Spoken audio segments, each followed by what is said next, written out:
Welcome, everyone.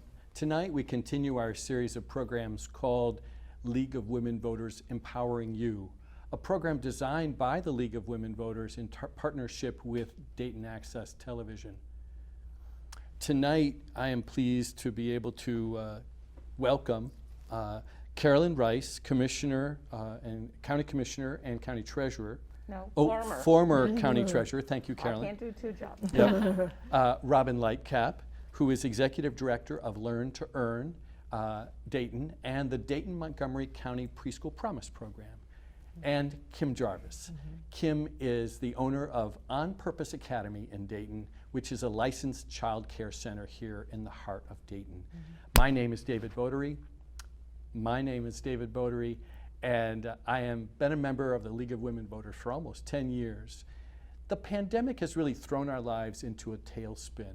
Our families are finding it increasingly difficult to know how to best navigate all of the challenges of work at home, work at work, maybe work from somewhere in between, right? Work at somebody else's home, including the challenges that presents for them in terms of care for their family members, for their children, and the important educational preparation, especially of those young children. I think that parents, with respect to trying to keep their families safe while navigating this turbulent time, I really feel for them. My own daughter, as you know, has a 5-year-old child, and that has led me to realize the difficulties that parents, moms and dads, as well as simply the other adults in their lives, right, responsible for childcare, are really having. So our hope tonight is to be able to talk about what is this challenge of COVID creating for us with respect to the children in our homes, in our families, and what responses might we be able to have. So Robin, if we could start with you, how are the state guidelines impacting childcare or after-school facilities as you see it right now? Yeah, great question. So, we are really fortunate in our state to have a governor who really cares about our kids and really prioritizes safety and health. And so he has been very careful about how we handle childcare in Ohio. And he has made sure that we put rules in place that really limit the number of children that would be in one designated space. Understandably so we can mitigate the spread of the virus. But of course that creates challenges, like you just were alluding to, that if I can have fewer children in my program as a child care provider, that means I have to turn people away. There isn't enough capacity. And we find that our child care providers here and really across the state are operating at about 50% of their normal capacity. There are some allowances for building temporary walls and for moving in portable sinks so that you can make sure you get that hand washing to happen at the start of the day and the end of the day. But your facility has to be large enough to allow 35 square feet per child. Wow. And not everybody can do that. And so it does mean that most of our programs are operating at about 50% capacity. So I'm imagining 50% capacity, and as a business owner, right, you understand that your business model is not based on a 50% capacity. Absolutely. So what is the impact that that's having on the business owners? So absolutely, it is 50% income, 50%. And so the opposite side of that is that we have to still maintain the same level of employees, even more, we have to hire more employees. And so we have 50% less income coming in, but we still have to have greater capacity for employees, actually more than we had prior to the pandemic, because we have to make sure that we're covering lunches and making sure that we have staff to take temperatures. So it's impacting us tremendously because it's not just a ratio, but it's all the other things we have to do to stay in compliance with the governor's orders. And in fact, Robin shared with me some of the governor's orders, and one of the things was they have someone that goes out to the car to take a temperature. That's recommended. Is that Well, right? so what we do at our center, they come to the door, the parents walk the child to the door, we take the child's temperature, the parents are not allowed to go to the rooms. So before, under our old system, we encourage the parents to go to the classroom, meet the teachers, because that's part of the educational process. So now they have to stay at the door, we take the child's temperature, they sign the children in, and then they leave. That's at drop off. At pickup, they come to the door, they tell us the child, they sign them out, and then they go back to their car and we bring the child to them. Okay. And so it's not nearly as much hands-on, not nearly as much interaction with the child's teacher, and so that's a different model that we're having to operate under as well, which makes it difficult in addition to all the other things we're trying to do. Safety. Sure. So it's a business model challenge, and yet at the end of the day, safety has to be the most important element. Safety has to be. We understand why we have to have social distance, and all of us want to obviously flatten the curve, but we still have to remain open. And many centers have been open for years, and they are having to make the tough choices of whether to stay open, how to stay open under this model, how to still serve their families even at a loss. So all these things we're trying to solve and still, provide quality service. And it is not an easy juggle. Every single day, all of us in this environment trying to figure that out, how to be safe, how to be compliant, how to be fiscally responsible, and how to comply to the safety measures. So Sure. it is a challenge. It's super challenging, and I appreciate the work that you're doing to try to help make as many spots available. And obviously the work that you're doing to help those business owners as well as other care providers. Carolyn, County Commissioner, you get involved not only at the county level, but also even in some meetings at the state level. What is happening at the state level? What awareness of these challenges is out there? Well, I became a commissioner at the beginning of 2018. And so I've been learning a lot about this field, even though I'm a grandmother, former teacher myself, and I can relate in many ways. But from a policy standpoint, really understanding the environment before we even get to COVID, all right? Oh, okay. All right, and so what I found and learned was that there's so much science out there now. I think we parents and families have always known how important those, from day one, how important it is to really nourish your children so they'll be the best that they can be. We know that, right? But the science really shows it now, that there is so much, the brain develops, 90% of the development is within the first 3 years, and it has such impacts on their psychological, social, mental health for a lifetime. And so that's before we got to COVID, so you're trying to really understand the system before. And what I was coming to understand was we were really focusing on improving the quality. We have very structured programs to help all of these child care centers throughout Montgomery County, across the state, and really the nation, really, we're talking. But here in Ohio, we call that the step up to quality, is that right? Yes. And you've got different star levels. That's right. Yes, Yeah. so that was the emphasis when I first came into office before all this happened. And really making investments. Montgomery County has long invested, millions of dollars in early childhood education. But to be truthful, one of my conclusions was that this industry, these child care centers, were really, we end up, they were great quality, making great strides, but still a challenge because parents can't afford to pay what it takes to really have the quality that every child deserves. It's a limit on the number of low-income parents who qualify, and then really trying to help these centers struggle with, upgrading their curriculum, upgrading their training, and yet they can't pay very well their own staff. So you had all of those. So it was kind of a precarious position, heading in a positive direction, but still kind of screaming for more help and to build the foundation of these child care centers. Because that's the foundation of our community, that these little ones, if they get off to a great start, we are going to reap the benefits of this for years to come. I right? appreciate that so much. And, So that's where I started up before COVID. Now COVID comes along, and I've heard this term on some of the statewide Zoom calls that we've been having about this. The child care industry was pretty much like a broken system on kind of a not real solid foundation, kind of quicksand type thing. Now COVID comes along and it's kind of a tsunami. Some of the things that Kim's explaining, we must do all these things, but huge impact on a model of business, because these are businesses, by far, many of them women-owned, Sure. minority-owned. I mean, those are the very things, those are the bread and butter of our economy. And we found out through COVID that these are essential workers.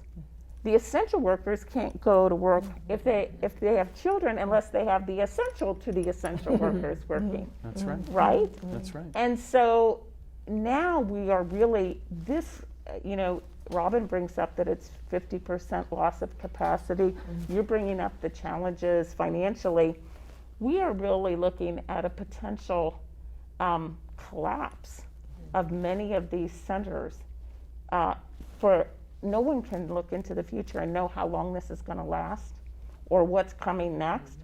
And so I look at this, and I'm an optimistic person, I know you are. but any crisis is an opportunity to reevaluate.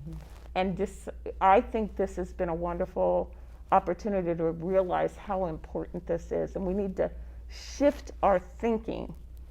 This is not babysitting. This is earliest childhood development. This deserves our best. And I believe my fellow Montgomery County residents and my fellow Ohioans are going to do everything for our children. So we need to not only come up with solutions, but we need to, I hope, check, and go in a different path moving forward. Rethink it systemically is what you're saying.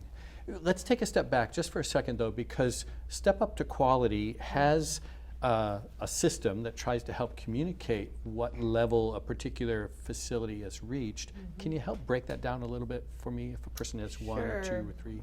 Sure. Really the big driver in increasing the star rating is the education level of the staff. Okay. That's really what differentiates as you go up in the star rating. And if starting with a 1 star, the requirement is pretty much that you've got an administrator and another teacher that has some type of degree in early childhood. And as you get to the 5-star level, that's when you're looking at all of your lead teachers having some type of degree in early childhood, some assistants maybe having a degree. So that's the number one driver. And like Carolyn alluded to, the challenge we have is that because there has been such a little investment in early childhood, the pay is very low for our child care teachers. And so we now are expecting them to have degrees in early childhood, to know how to do assessments, to know how to implement curriculum, to know how to handle challenging behavior and differentiate instruction, all these things that are really critical in the early years.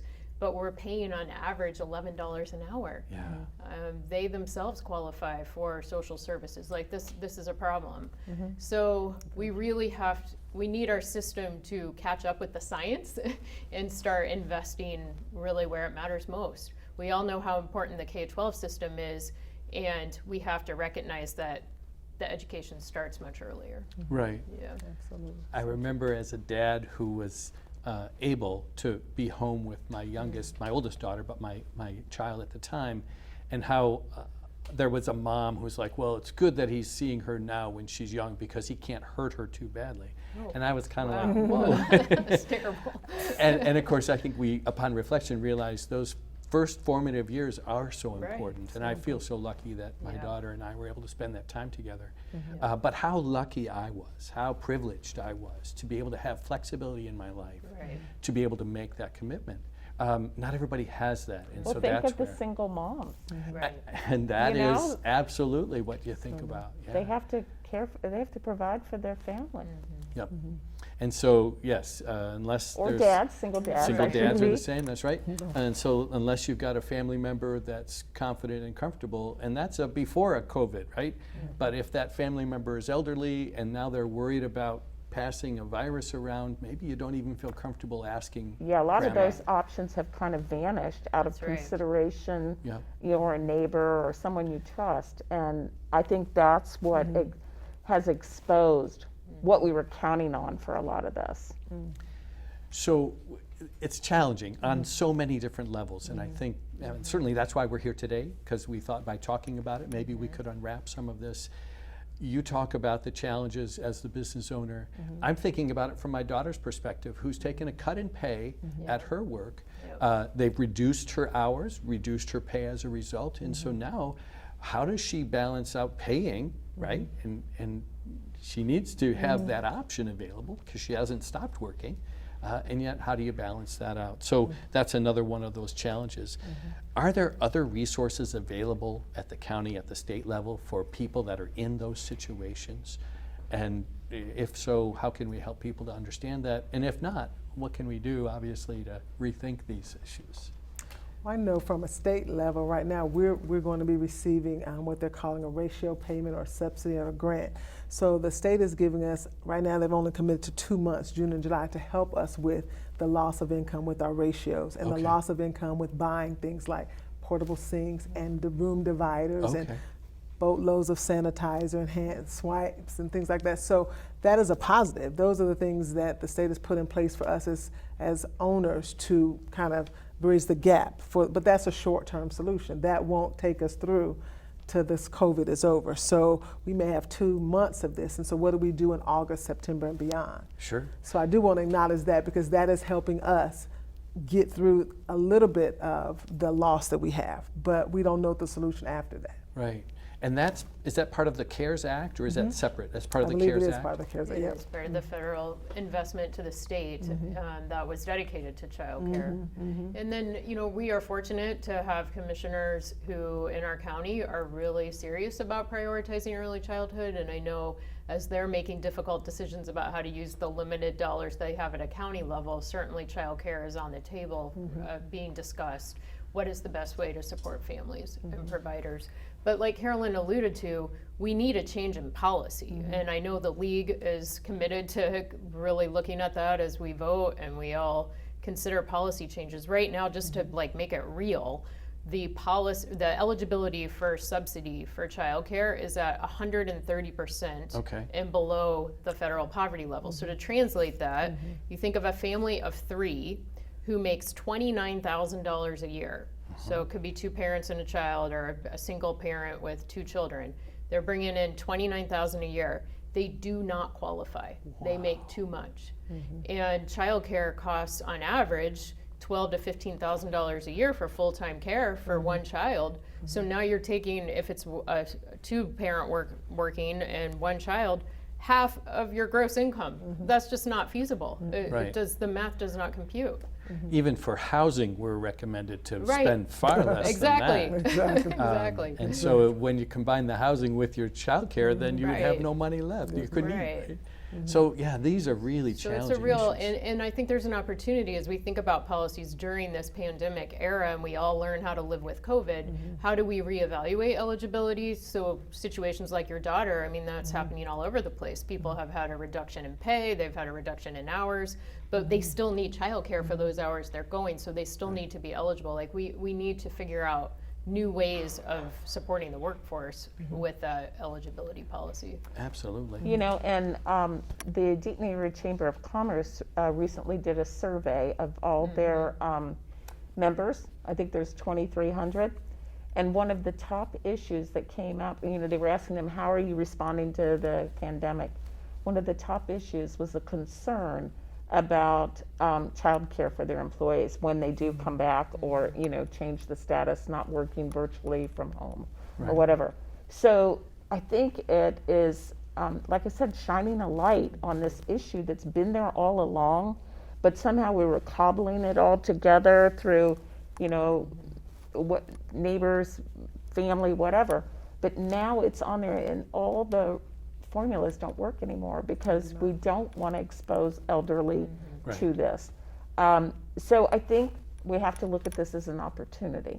And so, yes, we have to help Kim and her colleagues get through this short term, but we really need to redo the formula. And because that's going to be better for us as a community, a state, and a nation. Yeah. I know in terms of my own experience and in my social media connectedness to friends, that light has been shining on teachers in a dramatic way. And I can tell you quite a few of the comments that my friends have made about, I don't know how the teachers have done it, but they need a pay raise, or we really need to show our appreciation in much bigger ways. Well, it's like sometimes you take for granted things that are just working and you don't think about it. things aren't working anymore. Yeah. And so, I mean, I'm just pushing really hard that we need to rethink how we look at this as a society, Right. and then do the right thing by that. But to your point, David, I think it is important to acknowledge teachers. That is so true. Oh, what you're yeah. saying, what you're saying, Carol and David, because during the pandemic, we had to increase their salary a little bit, a couple Sure. of dollars more an hour to cover that because they took the risk. And it's important to acknowledge that because without teachers coming on the job, we still wouldn't be open. If every teacher walked off the job from a child care center, we would have a bigger problem. So even the support of the community preschool promise supported us tremendously during the pandemic. The 2 months we were totally closed during the pandemic.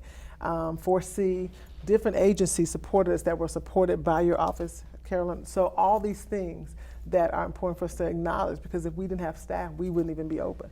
And so they took the risk with us. I want to ask Kim, how did you learn about the CARES Act and how the process to apply? Because there may be people watching thinking, well, she's running a daycare and she figured this out. I run a daycare, I haven't figured this out.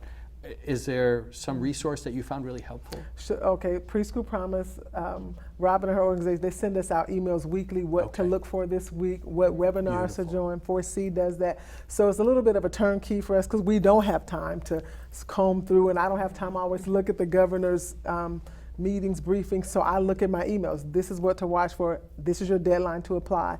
This is your deadline to submit your information. That's how we all know. Because without that, I probably would have, things would have fallen through the cracks. So I do appreciate Robin and her team Of doing course, that. yeah. And 4C, that's what keeps us on track because we would have missed it. You're absolutely right. Right.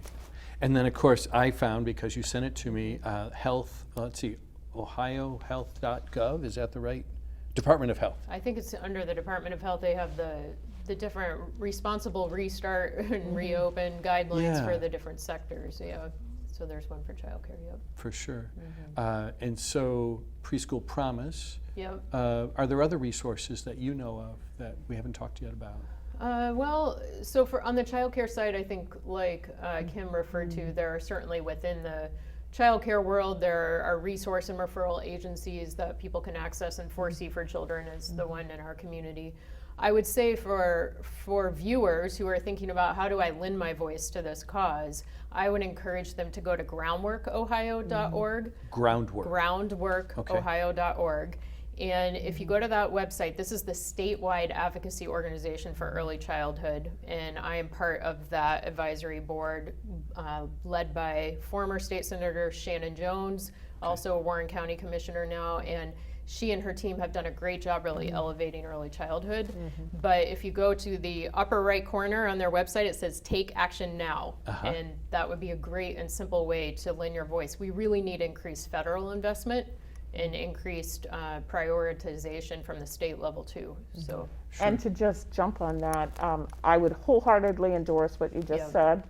You'll get emailed everything, and they make it very easy to lend your voice, because that's really what we need. We need a lot of voices. We need business voices, we need parent voices, we need community, we need centers, we need everybody saying to our legislators, both at the state level and the federal level, this is really important, but tell your story. There's nothing that beats the truth of the story.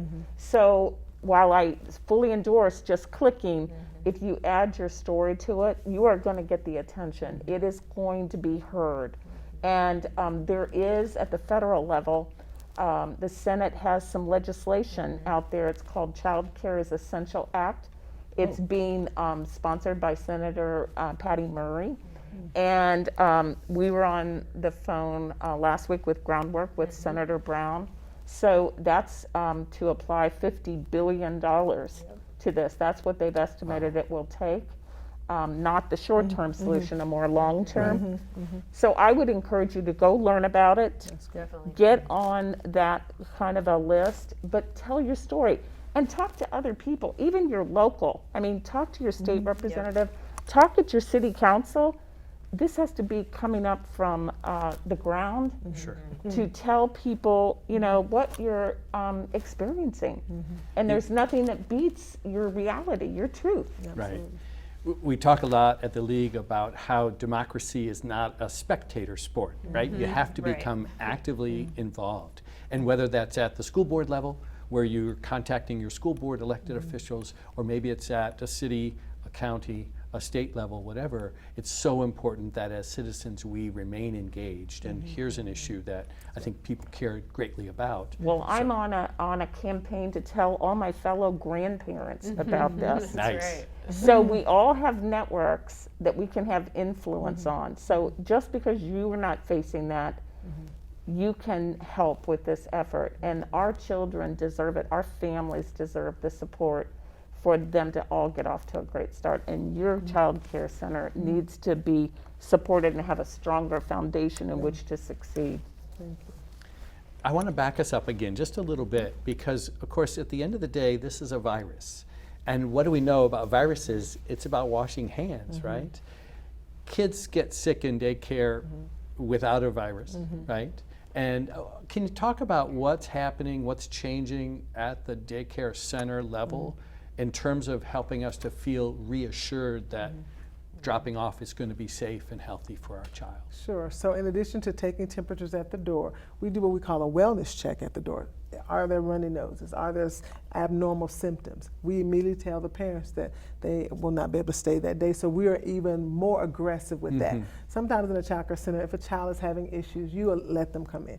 But if it's not allergies that are known and documented, they will not be able to stay that day. So that is our wellness check at the door. If a child develops certain symptoms while in our care, we've called parents to pick them up because we're trying to keep everybody safe, staff and other students accordingly.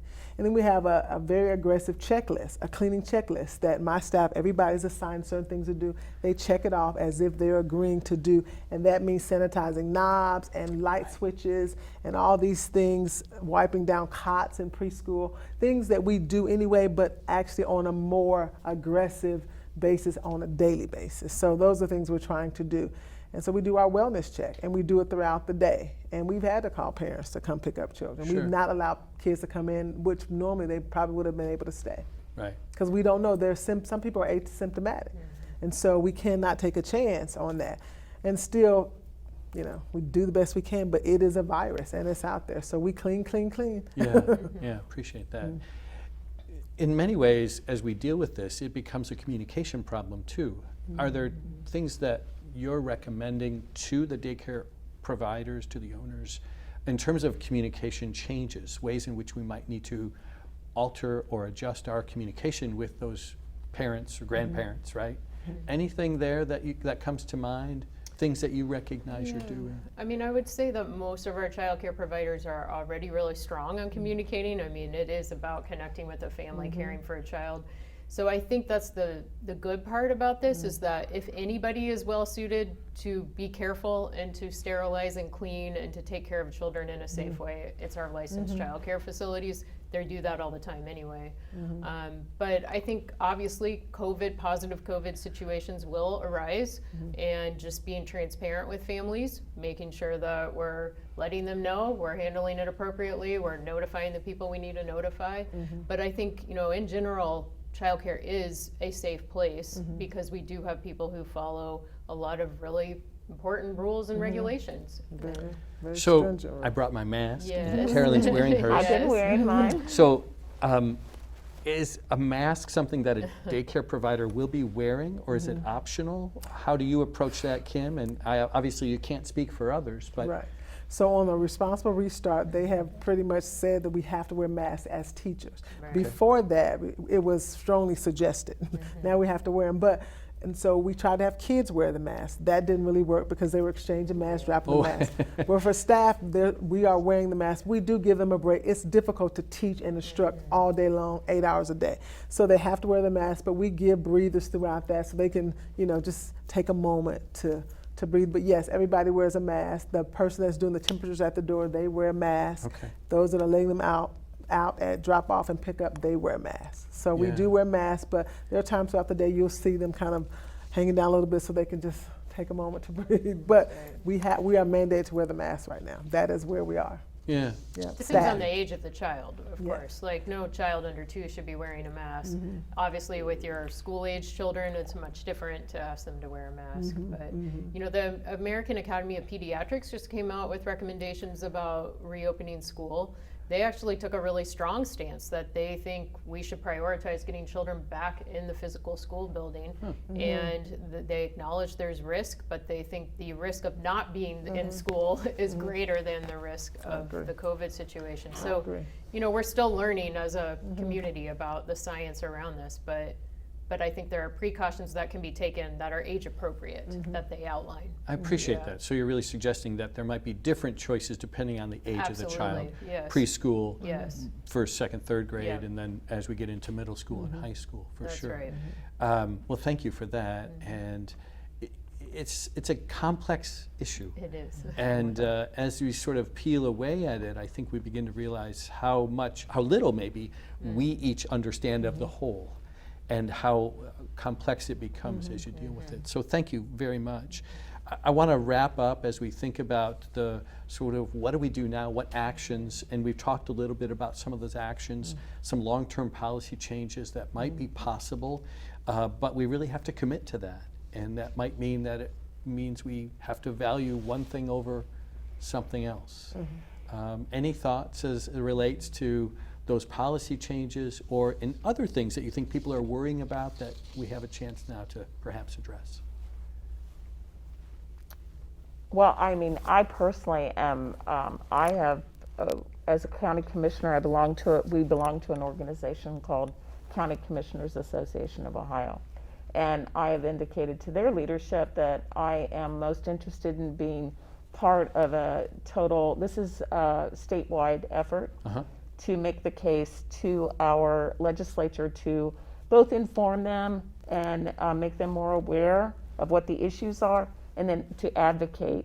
Now it's going to be challenging because we know of the revenue implications of all this. But my attitude is I have come to realize how important this is, so it has to be on the table, and we have to continue to champion it. Right. So I'm doing that, and we're also, pushing at the federal level. So I would encourage anyone really interested, like I said, to go to groundwork or, let us know. The more voices, the better off it is. And, Kim and her colleagues are so busy. I'm grateful that you were able to come and join us in the conversation. But it really is up to the rest of us to really help, kind of increase their voice. And they have not had the attention that they deserve. And I really believe that Ohioans put children at a high pedestal worthy of some sacrifices if be. Thank you. Yeah. Any other thoughts? You go ahead. Okay, I was just going to say, I'm a kind of a person that thinks like this, always go back to the basics, why we do what we do. And so I want to see policy change, things change, but I also don't want us to throw the baby out with the bathwater. There have been licensing and rules that are put in place for many years. So as we're building on the future, let's not forget why we had those things in place to begin with, so that we're not reinventing the wheel, because if we're not careful, we're going to forget why we did that. Certain licensing issues, certain rules. Let's prepare for other pandemics, God forbid, but let's prepare for that and use this as a model, but don't throw away everything we've done. I'm really concerned about that we start all over and forget why we did what we did. And so as a provider, that's important to me, because those rules were in place and we were licensed by those rules. We were star rated by those rules. They can't be totally null and void because of a pandemic. And so I'm really concerned about that. So as we're considering new policies and things, let's consider why we're here anyway, how we got here. Build on it as opposed to tear it apart. Exactly, right. Build on it, add to it, but don't abolish. Totally agree. Yes. Thanks, Kim. Build it back better Yes, is what build it back people better. are saying with the early Yes. childhood system. We have opportunity to build it back better. Very good. And I think, we have to continue to prioritize the investment in quality that we've been talking about, improving quality. It's been so underfunded. We have to increase reimbursement rates to providers who are serving publicly funded kids so that they can pay their teachers a living wage and more. And we need to look at the eligibility like we talked about, so that families really can access care when they're working and they're trying to take care of their kids. They need to be able to send their children to a good place. And those are two really important drivers of the system. There are all kinds of other things in the details that we can look at, but the big thing I would leave folks with is this industry serves children. Children can't advocate for themselves. And so it requires adults to step up, unlike many other sectors. Very Good. true. So true. Well, thank all of you. Thank you. I want to thank our guests, Carolyn Rice, County Commissioner, Robin Lightcap, Executive Director of Learn to Earn, as well as the Dayton-Montgomery County Preschool Promise, and Kim Jarvis, the owner of On Purpose Academy in Dayton, a licensed child care facility right here in the center of Dayton. And thank you for participating, for listening with us as the audience and watching LWV Empowering You. The League of Women Voters encourages everyone to be a voter by being registered to vote and then actively voting in every election. If you have any further questions about how to register, how to vote, or our upcoming programs, you can contact the League by emailing league@lwvdayton.org or call our office at 937-226-4041. We hope you have a great evening, and please stay safe. Wear your mask. Sorry. We can all get our masks. Yes.